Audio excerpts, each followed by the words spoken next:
welcome back to my channel. Today is the big mama. I'm on the floor because we got a big one today, okay? I have to be prepared. We are doing all of the 86 books that I read in 2021, which is insane. I filmed this video last year when I had read 58 books and like that was overwhelming. So I have all my stacks right here and we're gonna get started. I'm not really gonna like talk about them, maybe if I have like something to say, but this video is gonna be really long. So I'm also trying to look at my Goodreads real fast because I have most of my books. I do not have 9 of them physically with me because I either got rid of them because I didn't like them or I like borrowed one from a friend and hated it, so I'm glad that I don't own it. Hold on, y'all. Hold on. We're scrolling. I cannot believe I read this. Honestly, I want to read less in 2022 because it's just, I look back at books that I read in like January and February and I'm like, I don't remember a single thing about it. So let's get started. I started the year Escape from Camp 14 by Blaine Harden. And then I read Wolf by Wolf by Ryan Groudon. Got rid of that because didn't really like it. Then Memoirs of a Geisha by Arthur Golden. One of my favorites. Outlawed by Anna North. Gonna get rid of this one. News of the World by Paulette Giles. Before this I read In the Shadow of Blackbirds by Kat Winters and I got rid of that one. And then I read News of the World. The Survivors by Jane Harper, also gonna get rid of this one. Glad that I'm doing because I was about to do like a huge unhaul and then I was like, wait, I gotta do my video. So also getting rid of this one, The Removed by Brandon Hobson. Had so much potential, didn't like it. You'll also be hearing about like my worst books and my favorite books in case you're interested. Invisible Life of Addie LaRue by V.E. Schwab. Take a Hit, Danny Brown by Talia Hibbert. The Dutch House by Ann Patchett. Love and Gelato by Jenna Evans Welch. And To See Here by Kevin Wilson. I can't decide if I want to get rid of this book or not. It's a hard one for me. I'm on the edge. Silver Star by Jeanette Walls, one of my favorite authors, but I did not love this book, but I also don't know if I should get rid of it or not. Bridge of Clay by Marcus Zusak. And then Ready Player One by Ernest Cline. Her Body and Other Parties by Carmen Maria Machado. Pachinko by Min-Jin Lee. The Lost Apothecary by Sarah Penner. Dreamland Burning by Jennifer Latham. Act Your Age, Eve Brown by Talia Hibbert. Ew, okay, and then I read Sold on a Monday by Christina McMorris, one of my worst books of the year. Got rid of that real fast. Underpainted Sky by Stacey Lee, which I will also be getting rid of. And then People We Meet on Vacation by Emily Henry. Read this along with the rest of the world. More Life of Henrietta Lacks. This was so good. Shockingly good. What Comes After by Joanne Tompkins. Wild by Cheryl Strayed. Spoiler alert, this is my favorite book of 2021. Homegoing by oh my god, I literally looked up how to say her last name.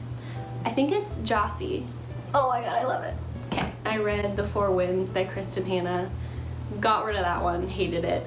Such a Fun Age by Kylie Reid. Also don't know if I should get rid of this one or not. I didn't love it. Finally read The Lovely Bones by Alice Sebold. And then I read How Lucky by Will Leitch. Also got rid of that one. And then I read The Silent Patient by Alex Michaelides. The Kiss Quotient by Helen Wang. Everything I Never Told You by Celeste Ng. I wanted to knock out just like a lot of popular books in this era, I think. And then I read A Man Called Ove by Frederick Bachman. Also got rid of that book.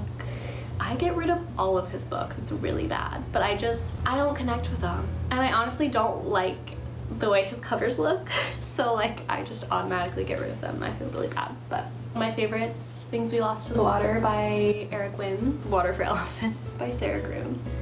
If I want to read about elephants being tortured, I will do so on my own time, but I should have known picking this book up that it would be like a lot of elephant torture, but like the sheer amount of it was just not for me. Absolutely hated this. Will be getting rid of it.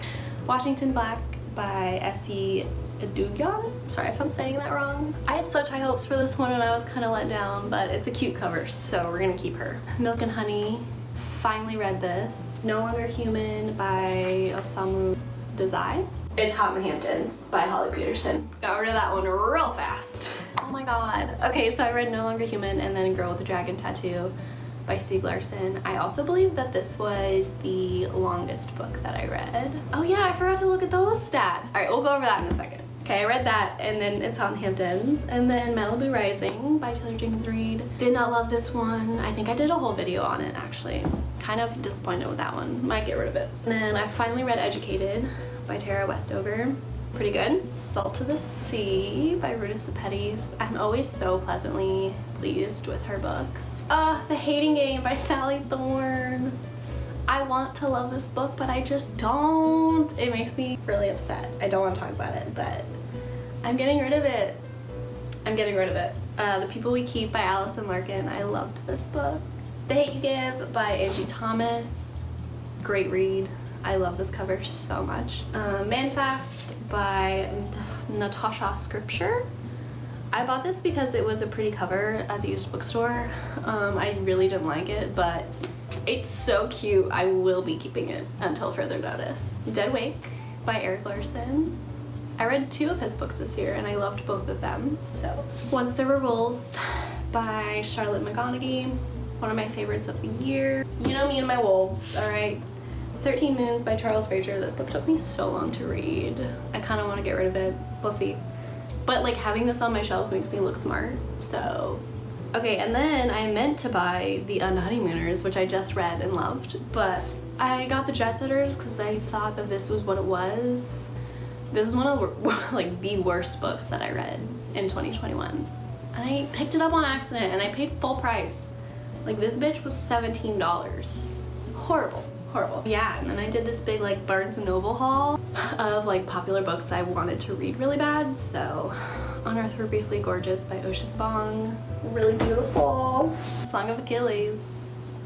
Madeline Miller. Unfortunately, I did love this and it is in my top 10. I Am Basic. Read this with everyone else. One Last Stop by Casey McQuiston. The Ones We're Meant to Find by Joan He. Didn't love this. It's sci-fi, which is like weird for me, but it's so beautiful. I will also be keeping this one until further notice. And then I read After Parties. These are short stories by Anthony Villasna-So. This was his debut. Unfortunately, he passed away. When I found that out, like I think I cried because it's just so sad, but would highly recommend this. This was so good.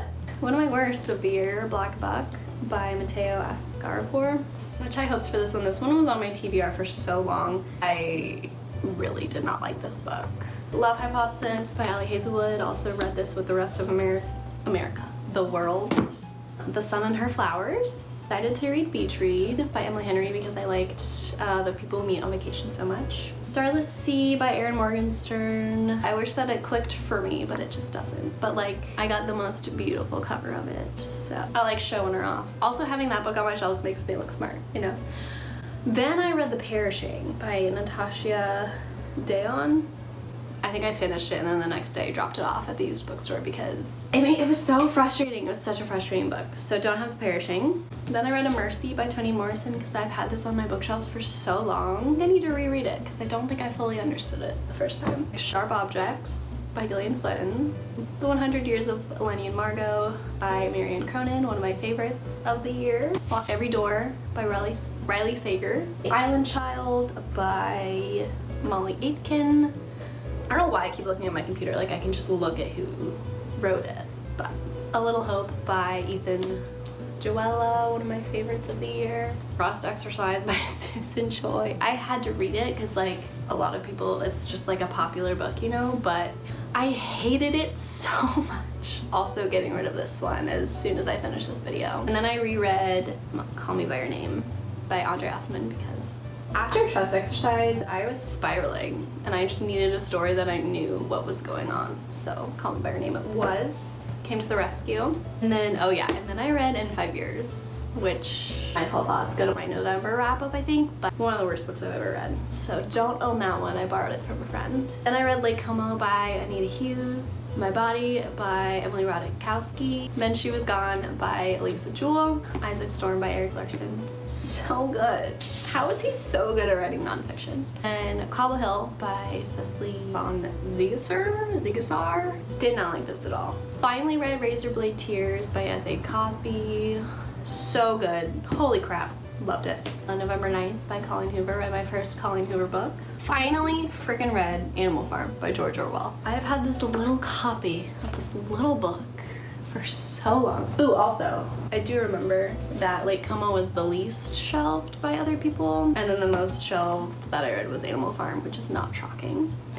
After Animal Farm, I flew through A History of Wild Places by Shay Earnshaw.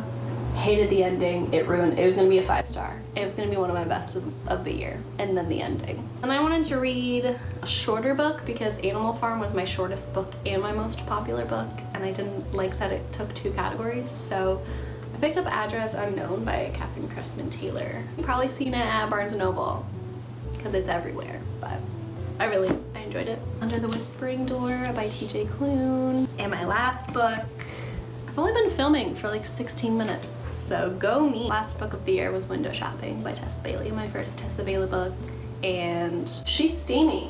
She's really steamy. Not what I was expecting. Those are my 86 books that I read this year. That honestly didn't take as long as I thought it would take. But I'm so glad that I finally filmed this, and now I can finally get rid of like a lot of these books that I didn't love. Wow, it's a mess. I do want to talk about some like New Year reading resolutions for myself. That took me a long time to think of those words. First of all, I definitely want to read more nonfiction. It's so hard though because there's so many fictional books I want to read, but like I need to get my ass in gear and read some nonfiction. You know, try and like learn about the world. I definitely like took a break from World War II this year. Like I read a few about World War II, but really not that many. So I'm glad that I did that. I'm glad I took that break, but I think I'm ready to like jump back in it. Definitely want to read more historical fiction. That's like my favorite genre. Those are what I want to read more of. Also want to read more novels written by men. I don't know why, I think I like looked at the stats and it was like a quarter of the books I read were by men this year. And got into romance this year. Most romances are written by women. What am I reading right now? I'm reading Memorial by Brian Washington. So that's a man, so that's good. Let me look at my Goodreads real fast. My year in books, 86 books, 28,629 pages read. Shortest book was Address Unknown and at 96 pages, and then the longest book was The Girl with the Dragon Tattoo, which was 644 pages. Average book length in 2021 was 332 pages, which I feel like is pretty common for me. Most popular was Animal Farm. 4.5 million people also shelved that book. That's insane. And then the least popular was Lake Como, which 2,194 people also shelved. I found that book in my like free little library, so that's how I came across that one. I could probably find the person, put it in there by seeing who shelved it. My average rating was 3.7, which I think last year was a 3.6.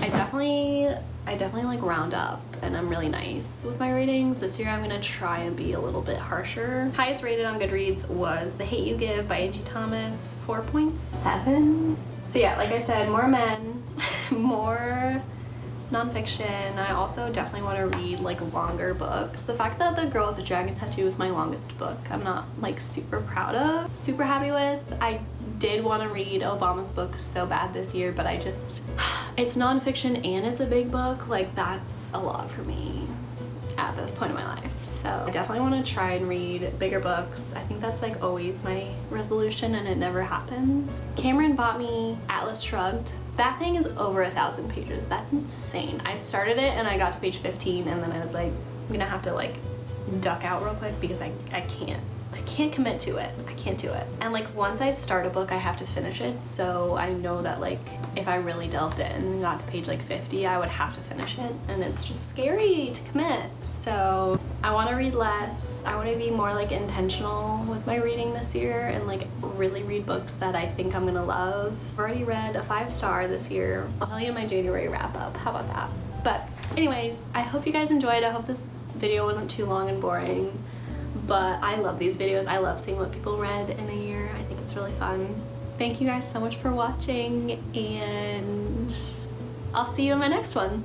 Bye guys!